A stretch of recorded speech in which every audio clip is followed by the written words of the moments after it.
ചില പെൺകുട്ടികളൊക്കെ പറയാൻ തുടങ്ങിയിട്ടുള്ളത് എന്താ വെച്ചാൽ എൻ്റെ വിവാഹമല്ലേ, ഞാനാണല്ലോ തീരുമാനിക്കേണ്ടത് ആരെയാണ് കല്യാണം കഴിക്കേണ്ടതെന്ന്. എൻ്റെ ഉപ്പ തീരുമാനിച്ച് കണ്ടെത്തിയ ഒരാളല്ലല്ലോ ഞാൻ കല്യാണം കഴിക്കേണ്ടത് എന്ന് പറയുന്നുണ്ട്.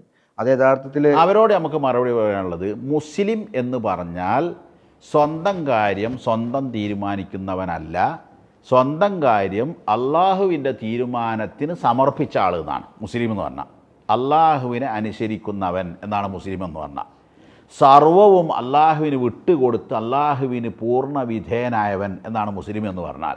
അപ്പം മുസ്ലിമാണെന്ന് ഞാൻ പറയുമ്പോൾ ഞാൻ എന്ത് ചെയ്യണം എന്ത് ചെയ്യരുത്, ഞാൻ എന്ത് തിന്നണം എന്ത് തിന്നരുത്, ഞാൻ എന്ത് കുടിക്കണം ഞാൻ എന്ത് കുടിക്കരുത്, ഞാൻ ആരെ വിവാഹം ചെയ്യണം ആരെ വിവാഹം ചെയ്യരുത്, എങ്ങനെ വിവാഹം ചെയ്യണം, ഇതൊക്കെ എൻ്റെ സൃഷ്ടാവ് എനിക്ക് പറഞ്ഞിട്ട് തന്നിട്ടുണ്ടെങ്കിൽ, നിയമം നൽകിയിട്ടുണ്ടെങ്കിൽ ആ നിയമം അനുസരിക്കാൻ വിധേയനാണ് ഞാൻ. അപ്പോഴേ ഞാൻ മുസ്ലിം ആവുള്ളൂ. ഇന്ന സ്വലാത്തി വ നുസുക്കി വ മഹിയായ വ മമാത്തി, എൻ്റേത് എന്ന് പറയാനൊന്നുമില്ല.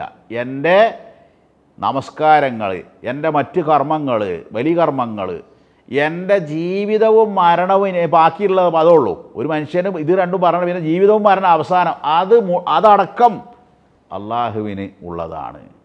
വബിദാലിക ഉമിർത്തു, അതാണ് ഞാൻ കൽപ്പിക്കപ്പെട്ടിട്ടുള്ളത്.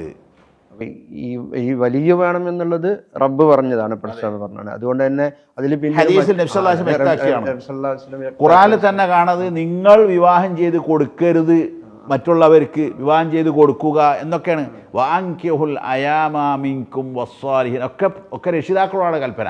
ഖുർആനും ഹദീസിൽ നിന്നും മനസ്സിലാകുന്ന ഒരു കാര്യമാണ് വലിയ നിർബന്ധമാണെന്നുള്ളത്. അതുകൊണ്ട് തന്നെ അതിൽ പിന്നൊരു ചോദ്യമില്ല, വലിയ എന്തിനാന്നുള്ളൊരു ചോദ്യം അതിലില്ല. അപ്പൊ ഈ വലിയനെ കുറിച്ച് പറഞ്ഞല്ലോ നമ്മൾ. അതുപോലെ തന്നെ വിവാഹം സാധുവാകുവാനുള്ള മറ്റു നിബന്ധനകൾ എന്തൊക്കെയാണ്?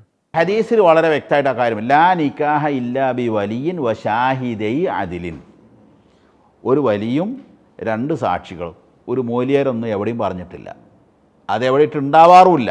അതിപ്പോൾ നമ്മളെ നാട്ടിലെന്ന് വെച്ചാൽ ഇത് ഇങ്ങനെ ചൊല്ലിക്കൊടുക്കലും പറഞ്ഞു കൊടുക്കലൊക്കെ അതിനതിൻ്റെ ഒരു ചിട്ടവട്ടങ്ങളും വ്യവസ്ഥകളൊക്കെ ഉള്ളത് കൊണ്ട് അതൊന്നും തെറ്റിപ്പോകാതിരിക്കാനൊക്കെ ഇതൊരു മീസാക്കുൻ ഖലീദ് എന്നാണ് വിവാഹ കരാറിൻ്റെ ഖുർആനിന്, ബലിഷ്ഠമായ കരാർ.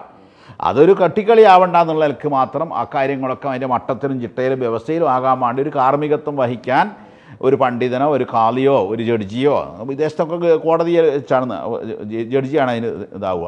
അത് എന്നല്ലാതെ അവിടെ നിർബന്ധമായിട്ടുള്ളത് വരൻ, അതായത് ചെറുക്കൻ, വലിയ രണ്ട് സാക്ഷികൾ. പിന്നെ മഹർ എന്തായിരുന്നാലും നിർബന്ധമാവുക അവർ തമ്മിൽ ബന്ധപ്പെടുന്നതോടു കൂടിയാണ് മഹറും വിവാഹത്തിൻ്റെ ഒരു ഘടകമായിട്ട് സ്വാഭാവികമായും പെണ്ണും. പക്ഷേ വിവാഹ കരാറിന് ആര് മതി? ഈ മൂന്ന് ടീം മതി. വലിയ വിവാഹം കഴിക്കുന്ന പുരുഷൻ, പിന്നെ രണ്ട് നീതിമാന്മാരായ സാക്ഷികളും. അത് ഈ സാക്ഷികളെ കാര്യം പറഞ്ഞല്ലോ, അതിലും ഒരു സംശയം വരാൻ സാധ്യതയുണ്ട്. സാക്ഷികൾ ആണുങ്ങൾ തന്നെ, പുരുഷന്മാർ തന്നെ സാക്ഷികളാകണം എന്ന് നിർബന്ധമുണ്ടോ? അത് സ്ത്രീ? അതെ, വിവാഹത്തിലൊക്കെ പുരുഷന്മാർ തന്നെ നിർബന്ധമാണ്. ഇതൊരു പ്രശ്നം ഉണ്ടായിട്ടുണ്ടെങ്കിൽ അവിടെ ഇടപെടാൻ ത്രാണിയുള്ളവരും അതിന് താക്കത്തുള്ളവരും ഒക്കെ ആയിരിക്കണം എന്നതുകൊണ്ടാണ് ഇത് പുരുഷന്മാർക്ക് ആക്കുന്നത്. നമ്മളിപ്പോൾ പറഞ്ഞ ഒന്ന് വലിയ, അതുപോലെ തന്നെ രണ്ട് സാക്ഷികൾ, അതുപോലെ തന്നെ ഈ വിവാഹം കഴിക്കുന്ന പുരുഷൻ, ഈ മൂന്ന് നിബന്ധനകളുണ്ട്. അതുപോലെ തന്നെ മഹറും കൂടെ മഹർ, പിന്നെ സ്ത്രീ എന്നൊക്കെ അതിന്റെ ഘടകങ്ങളാണ്. പൂർത്തിയാവും. പക്ഷെ കരാറിന് എന്ത് വേണ്ട, ഇത് മഹറൊന്നും പറഞ്ഞില്ലെങ്കിൽ വിവാഹ കരാറ് പൂർത്തിയാവും. ഇതിലെ മഹർ സ്ത്രീയുടെ അവകാശമാണ്.